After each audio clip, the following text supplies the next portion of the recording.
কেমন আছেন সবাই? আশা করছি ভালো আছেন। আমি আছি আপনাদের সাথে পুষ্টিবিদ মাহমুদা আফরিন। আচ্ছা, আপনারা বাসায় যে লবণটা খাচ্ছেন, সেই লবণটা কি আয়রনযুক্ত? কখনো টেস্ট করে দেখেছেন বাসায় ঘরোয়া পদ্ধতিতে? যদি না করে থাকেন তবে অবশ্যই আজকে করে দেখবেন। সেটা হচ্ছে যে একটা পাত্রে লবণ নেবেন 1 চামচ বা 2 চামচ, তার মধ্যে লেবু চিপে দিবেন। একটু অপেক্ষা করবেন, যদি সেই লবণটার রং বেগুনি কালার বা গাঢ় নীল কালার পরিবর্তন হয় তাহলে বুঝে নেবেন যে আপনি যে লবণটা খাচ্ছেন সেটা আয়োডিনযুক্ত। আর যদি রং পরিবর্তন না হয় তাহলে ওই লবণটা আয়োডিন নেই।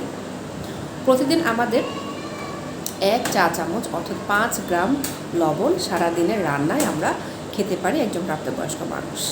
ঠিক আছে? আর আপনার লবণটি, যদি আপনি যে লবণটি খাচ্ছেন সেটা যদি আয়োডিনযুক্ত হয় তাহলে তার আয়োডিন যেন নষ্ট না হয় সেদিকেও একটু খেয়াল রাখতে হবে। সেজন্য অবশ্যই লবণটাকে একটি কাচের বয়ামে অথবা এয়ার টাইট বয়ামে রাখতে হবে। যখনই ইউজ করবেন সাথে সাথে অবশ্যই তার বয়ামটা ভালো করে মুখটা ঢাকনাটা আটকিয়ে দেবেন। কখনোই খোলা জায়গায় বা খোলা পাত্রে ঢাকনা খোলা অবস্থায় লবণ রাখবেন না, তাহলে তার মধ্যে যদি আয়োডিন থেকেও থাকে সেটা চলে যাবে। সো ভালো থাকবেন। আল্লাহ হাফেজ।